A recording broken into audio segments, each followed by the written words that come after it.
지난 겨울 한 스키장을 찾았던 사람들 사이에서 이상한 공통 경험이 퍼지기 시작했습니다. 점심시간인데 식당 문이 닫혀 있었고 리프트는 멈춰 있었으며 슬로프 위에는 안전요원이 보이지 않았습니다. 처음엔 다들 이렇게 생각했습니다. 오늘 운이 안 좋았나 보다. 하지만 같은 이야기가 전국 곳곳에서 반복됐습니다. 지역도 달랐고 날짜도 달랐지만 상황은 비슷했습니다. 그때부터 지문이 바뀌기 시작했습니다. 이건 우연이 아니라 무언가가 무너지고 있는 신호가 아닐까.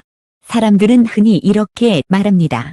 요즘 한국 스키장은 너무 비싸서 망하는 거야. 그 돈이면 해외여행 간다. 틀린 말은 아닙니다. 3인 가족이 3박 4일 스키 여행을 다녀오면 150만 원에서 170만 원. 리프트권, 렌탈, 숙박, 식사까지 합치면 금세 그 수준에 도달합니다. 이 정도면 동남아 휴양지나 일본 여행도 충분히 가능한 금액입니다. 하지만 정말 문제는 비싸다는 사실 그 자체일까요? 조금만 더 들여다보면 이야기는 전혀 다른 방향으로 흘러갑니다. 한국 스키장에서 가장 먼저 떠난 사람들은 손님이 아니었습니다. 직원이었습니다. 리프트를 운영하던 사람들, 슬로프를 정비하던 사람들, 사고가 나면 가장 먼저 뛰어가야 했던 안전요원들, 그들이 하나둘 사라지기 시작했습니다. 리프트 운영 직원은 이렇게 말했습니다. 영하 10도에서 하루 종일 서 있습니다. 시급은 최저임금이고요. 이걸 몇 달만 버티면 괜찮아질까요? 아닙니다. 점점 더 힘들어집니다. 예전에는 상황이 달랐습니다. 스키를 좋아하는 젊은이들이 시즌 아르바이트로 몰려왔습니다.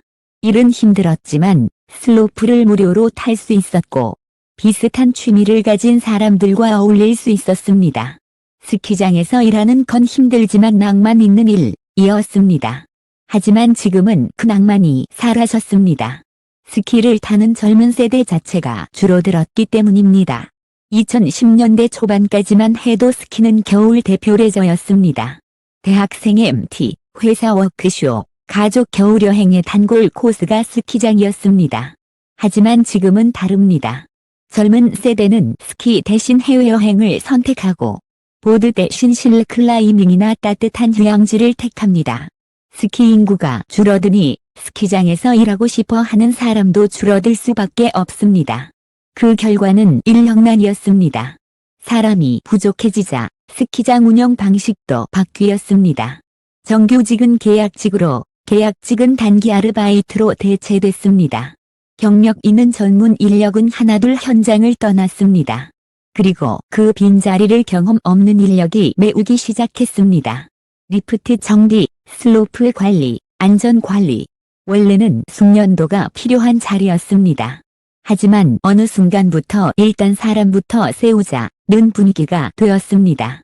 결과는 예상할 수 있었습니다. 리프트 고장이 잦아졌고 슬로프 관리가 부실해졌으며 사고 대응은 느려졌습니다. 서비스 품질이 떨어지자 손님들의 불만이 폭발했습니다. 온라인 커뮤니티에는 이런 글들이 올라오기 시작했습니다. 리프트 고장으로 1시간 기다렸다. 직원에게 물어봤더니 자기 일이 아니라고 했다. 아이 넘어졌는데 주변에 아무도 없었다. 손님들은 화가 났습니다. 하지만 그 분노의 방향은 거의 항상 가격을 향했습니다. 이 돈을 내고 이런 서비스를 받아야 하나? 여기서 중요한 지점이 하나 있습니다. 사람들이 화가 난 이유는 단순히 비싸서가 아닙니다. 비싼데 돈값을 못한다고 느끼기 때문입니다. 같은 10만 원이라도 기대했던 경험과 실제 경험의 차이가 크면 그 돈은 아까운 돈이 됩니다. 이 불만은 곧 재방문 감소로 이어졌습니다. 손님이 줄어드니 매출이 줄었고 매출이 줄어드니 인건비를 더 줄였습니다. 인건비를 줄이자 직원이 더 떠났고 직원이 떠나자 서비스는 더 나빠졌습니다. 이건 단순한 악순환이 아닙니다. 산업 붕괴의 전형적인 패턴입니다. 그렇다면 질문은 여기서 바뀌어야 합니다. 왜 이렇게 비쌀까가 아니라 왜 이렇게 비쌀 수밖에 없을까? 한국 스키장은 구조적으로 불리한 조건을 안고 있습니다. 첫째, 시즌이 너무 짧습니다. 한국 스키장의 실질적인 영업기간은 길어야 2달 남짓입니다. 눈 상태가 좋은 날만 따지면 50일도 채 되지 않습니다. 그 50일 동안 벌어들인 수익으로 1년치 인건비, 시설 유지비, 장비 감가상각비를 모두 감당해야 합니다. 둘째, 거의 100% 인공눈에 의존합니다. 인공눈을 만들기 위해서는 막대한 전기와 물이 필요합니다. 제설기는 하루 종일 돌아가고 전기는 계속 소비됩니다. 셋째, 모든 비용이 고정비에 가깝습니다. 리프트는 손님이 있든 없든 유지해야 하고 시설은 노후화되며 장비는 시간이 지나면 가치가 떨어집니다. 이 구조에서 가격을 낮추는 건 쉽지 않습니다. 가격을 올리지 않으면 적자가 쌓이고 적자가 쌓이면 결국 문을 닫게 됩니다. 그래서 스키장들은 가격을 올렸습니다. 살아남기 위한 선택이었습니다. 하지만 그 선택은 또 다른 문제를 낳았습니다. 가격은 올랐는데 서비스는 좋아지지 않았기 때문입니다. 오히려 인력난 때문에 더 나빠졌습니다. 이 지점에서 소비자와 스키장 사이의 신뢰는 완전히 깨지기 시작했습니다. 소비자는 생각합니다. 아니면 차라리 해외를 가겠다. 그리고 실제로 그렇게 행동합니다. 여기서 끝나지 않습니다. 한국 스키장은 이제 단순히 국내 경쟁만 하는 산업이 아닙니다. 일본, 중국, 그리고 동남아 휴양지와 동시에 경쟁하고 있습니다. 자연 조건도, 비용 구조도, 전략도 다른 상대들입니다. 이 경쟁 속에서 한국 스키장은 가장 불리한 위치에 서 있습니다. 그리고 이 모든 상황 위에 조용하지만 치명적인 변수가 하나 더 얹혀 있습니다.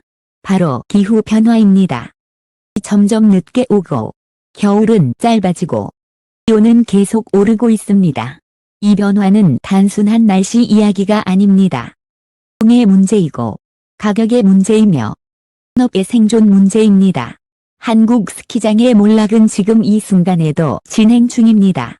그리고 이 이야기는 스키장 하나의 실패로 끝나지 않을지도 모릅니다.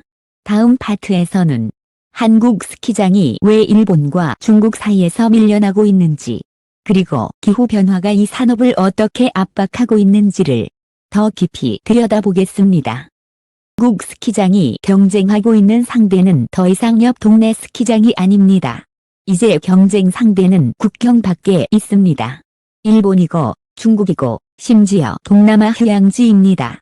같은 겨울, 같은 돈을 두고 들은 완전히 다른 선택지를 비교하기 시작했습니다. 한국 스키장에 갈까?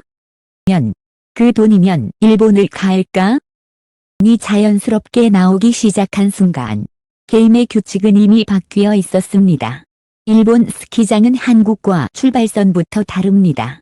가장 큰 차이는 단 하나입니다. 눈이 내립니다. 홋카이도나 니가타 지역의 겨울은 만들어야 하는 계절이 아닙니다. 눈이 계속 쌓이는 계절입니다. 스키장이 밤새 기계를 돌리지 않아도 아침이 되면 슬로프 위에는 눈이 덮여 있습니다. 이 차이는 단순한 풍경의 차이가 아닙니다. 비용 구조의 차이입니다. 한국 스키장은 눈이 오지 않으면 영업을 할 수 없습니다. 그래서 돈을 써서 눈을 만듭니다. 전기와 물을 태워서 눈을 찍어냅니다. 반면 일본 스키장은 자연이 대신 비용을 부담합니다. 이 곧 자산입니다. 이 차이는 서비스에서도 그대로 드러납니다. 상태가 안정적이니 슬로프 관리에 여유가 생기고 리프트 운영도 효율적입니다. 가격도 놀랍습니다.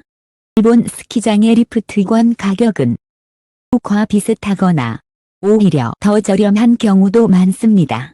비행기 값을 더해도 계산이 맞아 떨어집니다. 저가 항공을 이용하면 항공권이 20만 원 안팎, 숙박까지 포함해도 한국 스키 여행과 큰 차이가 나지 않습니다. 하지만 경험의 질은 완전히 다릅니다. 그래서 일본을 다녀온 사람들은 다시 한국 스키장으로 돌아오기 어렵습니다. 이건 감정의 문제가 아닙니다. 이적인 선택의 문제입니다. 한국 스키장이 일본과 경쟁하기 어려운 이유는 노력 부족 때문이 아닙니다. 자연 조건이 다르기 때문입니다. 또 일본보다 더 위협적인 존재가 등장했습니다. 중국입니다. 중국은 전혀 다른 길을 선택했습니다. 자연을 극복하려 하지 않았습니다. 아예 무시했습니다.